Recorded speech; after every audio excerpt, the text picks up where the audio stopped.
ఒకటి సార్, మొన్న ఒకటి ఇంట్రెస్టింగ్ కామెంట్ చేశారు అయ్యన్న పాత్రుడు గారు. షర్మిలకి సెక్యూరిటీ పెంచండి, లేకపోతే చంపేస్తారు. అంటే సజ్జల గారు మాట్లాడుతూ ఒక నోరు జారిన మాట కూడా ఆయన ప్రస్తావించారు. వాళ్ళ బాబాయ్కి జరిగినట్టు అమ్మాయికి ఏదైనా జరిగితే ఏంటి అన్న విషయంలో కూడా మాట్లాడారు. అంటే అంతగా తెగిస్తారా సార్? అంతగా తెగించే అవకాశం ఉందంటారా? అనుమానపడాల్సిన అవసరమే లేదు. అందుకు సమర్థులే వాళ్ళు. వాళ్ళు చేయగలిగే వ్యక్తులు కూడా. ఎందుకంటే వైఎస్ వివేకానంద రెడ్డి గారి హత్యకు సంబంధించి చూసుకుంటా ఉంటే నారాసుర రక్త చరిత్ర అని చెప్పని మీడియా ద్వారా వాళ్ళకున్న ప్రసార మాధ్యమాల ద్వారా వాళ్ళు చేసిన హడావిడి మామూలు విషయం కాదు కదా.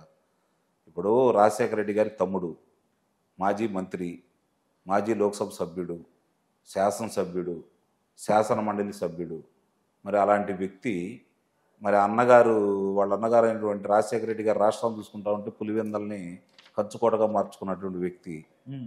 మరి అలాంటి వ్యక్తికే అంత అన్యాయంగా అక్రమంగా హత్య చేయబడితే దాని మీద వాళ్ళు రాజకీయ లబ్ధి కోసం ప్రయత్నించారే తప్ప అధికారంలోకి వచ్చిన తర్వాత వాళ్ళు ఏమీ ప్రయత్నం చేయలేదు కదా.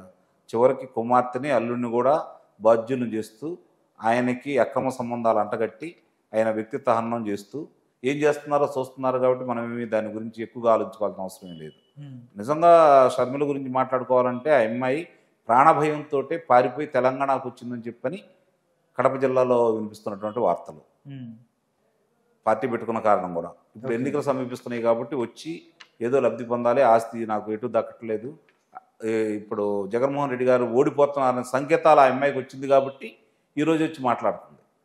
ఈ 4 సంవత్సరాలు 8 నెలల కాల పరిమితిలో రాష్ట్రానికి జరిగిన అన్యాయం గురించి ఆ అమ్మాయి మాట్లాడితే ఈరోజు మన చిత్తశుద్ధి గురించి ఆ అమ్మాయి నిజంగానే పోరాడుతుందని చెప్పి భావించవచ్చు. ఏమీ లేకుండా ఈరోజు వచ్చి మాట్లాడుతూ ఉంది.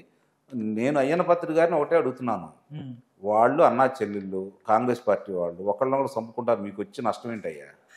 మీకు ఎందుకయ్యా లేనిపోయి నూడి దొరలా? ఎందుకు వీళ్ళకి వాళ్ళ విషయాలు ఇస్తారు. ఆ అమ్మాయి విషయాల్లో వీళ్ళు ఏలు పెట్టాల్సిన అవసరం లేదు, ఆ అమ్మాయికి సమర్థించాల్సిన అవసరం కూడా లేదు. సెక్యూరిటీ పెంచండి. ఈ రోజు రాష్ట్రం ఈ అధోగతి పాలు కావటానికి సింహభాగం ఆమె కారణమే కదా. మా అమ్మని గెలిపించండి అని చెప్పని పాదయాత్ర చేసింది, ఆ రోజు ఓదార్పు యాత్రకు సంబంధించిన పాదయాత్ర చేసింది, మా అన్నను గెలిపించడం అని 2014 విస్తృతమైన ప్రచారం చేసింది, 2019 చేసింది. చేసిన ఏమయ్యా నీకు ఇన్ని హామీలు ఇచ్చాం మనం ఎందుకు చేయలేదు అన్న అని చెప్పి నిలదీయలేదు కదా. ఇక ఐఎంఐ భద్రత గురించి వీళ్ళందరూ ఎందుకు, వీళ్ళ పార్టీ వీళ్ళ సరిపోయి రేపు పొద్దున ఎన్నికలకు సంబంధించి అవి చూసుకుంటుంటే మంచిది. వాళ్ళ గురించి వీళ్ళకెందుకు? నేనైతే ఆ విషయాన్ని సమర్థించట్లా. సజ్జల రామకృష్ణారెడ్డి గారు మీరు అన్నాడు, సజ్జల రామకృష్ణారెడ్డి చెప్పారంటే వాళ్ళు సమర్థులు కాబట్టి ఏమైనా చేయగలరు. అందుట్లో అనుమానం అంటే ముందస్తుగా వాళ్ళు చాలా వరకు ముందస్తు చూతూనే ఉంటారు. ఎందుకంటే మూడు రాజధానులప్పుడు కూడా ఇప్పుడు రావచ్చు అన్నారు. దాంట్లోనే అంత ఏంటంటే రాదు అని వాళ్ళకి తెలుసు, అందుకనే రావచ్చు అన్నాడు. ఎందుకంటే రాదు, ఇది మార్చే అవకాశం లేదని వాళ్ళకి తెలుసు చట్టబద్ధంగా, కాబట్టి రావచ్చు అని చెప్పి ఉదాహరించాడు. అట్లానే విడగొట్టాలని ప్రయత్నం చేశాడు. అన్ని ముందే చెప్పే చేస్తున్నారు, వాళ్ళ తప్పు కూడా ఏం లేదు. వాళ్ళు ముందుగానే చెబుతున్నారు అందరికి వాళ్ళు ఏం చేయదలుచుకున్నారో చెబుతూనే ఉన్నారు, బహిరంగానే చెబుతున్నారు.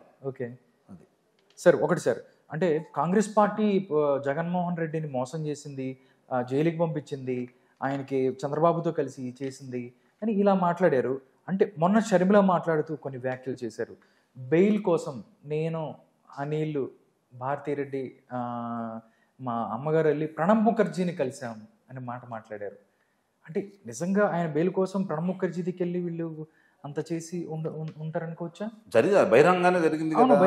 షర్మిల గారు విజయలక్ష్మి గారు బహిరంగానే వెళ్ళారు. ఇప్పుడు ఈ అమ్మాయి చెబుతున్న దాని ప్రకారం భారతి గారు అనిల్ గారు రహస్యంగా వెళ్ళారు, రహస్యంగా వెళ్ళి కలిసి వచ్చారు. కాబట్టి దీన్ని బట్టి అంతఃపుర రహస్యాలన్నీ ఇప్పుడు ఒక్కొక్కటి బయటకు వస్తున్నాయి. మీరు ఆస్వాదించండి. తెలుగుదేశం పార్టీ వాళ్ళిద్దరు తన్నుకుంటున్నారు, చూస్తా ఉండండి. ఒకరు కింద పడతారు, మిగిలినంతా మీరు పోటీ పడండి. ఇప్పుడు ఇద్దరితో మీరు పోటీ పడాల్సిన అవసరం లేదు కదా. వాళ్ళ అంతర్గత విషయాలు మీరు ఎందుకు వెళ్తున్నారో నాకు ఇప్పుడు అర్థం కాని విషయం. అంటే షర్మిలకి సపోర్టివ్ గా మాట్లాడాల్సిన అవసరం ఏంటండి? ఇప్పుడు ఆమె పోరాట యోధురాలా? స్వతంత్ర సమరం చేసిందా? ప్రజల కోసం ఏమైనా పోరాటం చేసిందా? ఆమె మీరు వెనుదనుగా నిలబడటానికి పదవి కోసం వచ్చింది, ఆస్తి కోసం వచ్చింది ఆమె, అంతే తప్ప ప్రజల గురించి రాలేదు కదా. ప్రజలకు మేలు చేయాలంటే ఇక్కడుండే పోట్లాడేది కదా ఈ 4 సంవత్సరాల నుంచి. ఈ రోజుకి 1500 ఈ రోజుకి వచ్చేసరికి 24 అంటే 1509 రోజులు అవుతుంది ఈ రోజుకి. రాజధాని పోరాటం పోరాటం మొదలయ్యి. ముందు వాళ్ళ దగ్గరికి వెళ్ళి ఏమన్నా చెప్పిందా? సాటి మహిళల మీద అమానుషంగా గర్భిణీల మీద బూటకాలతో తన్ని వాళ్ళని జుట్టుపట్టుకొని లాగి వాహనాల్లో ఏ విధంగా కుక్కారో చూస్తూనే ఉన్నారు కదా. ఆ రోజు వెళ్ళి తల్లి కానీ ఈ అమ్మాయి కానీ వెళ్ళి ఇది అన్యాయం, అక్రమం, ఆడపిల్లల మీద ఇలాంటి దాష్టికం చేయటం ఏంటని చెప్పని ప్రశ్నించారా? ఈరోజు కొత్తగా ప్రేమ పుట్టిందని చెప్పి వాళ్ళ గురించి మాట్లాడుకోవాల్సిన అవసరం ఏముంది? నేనైతే ఇట్టి పరిస్థితుల్లో కూడా సమర్థించట్లేదు. ఓకే, వాళ్ళ విషయాలు, వాళ్ళ అంతర్గత విషయాలు, అంతఃపర విషయాలు బయటకు వస్తున్నాయి, సంతోషపడాలి వీళ్ళు. ఇంకా మాట్లాడుకోనండి, ఇంకా చాలా నిజాలు బయటకు వస్తాయి, ప్రజలు కూడా తెలుసుకుంటారు.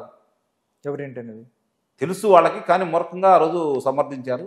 ఇంకా విపులంగా తెలిసింది కాబట్టి, అతను పరిపాలన చేయడం రాదు, వ్యాపారం తప్ప అనేది అర్థమైపోయింది కాబట్టి ఓకే, ఇంకా కొన్ని విషయాలు ఇంకా బహిర్గతం అయితే ఇంకా మంచిది. ఓకే సార్, చూద్దాం సార్. ప్రస్తుతానికైతే పరిస్థితులు ఎలా ఉన్నాయి అంటే ఇంకా ఎలక్షన్ దగ్గర పడుతున్న కొద్దీ ఏం జరగబోతుందో, ఎన్ని పరిణామాలు జరగబోతున్నాయి ఒకసారి చూద్దాం సార్.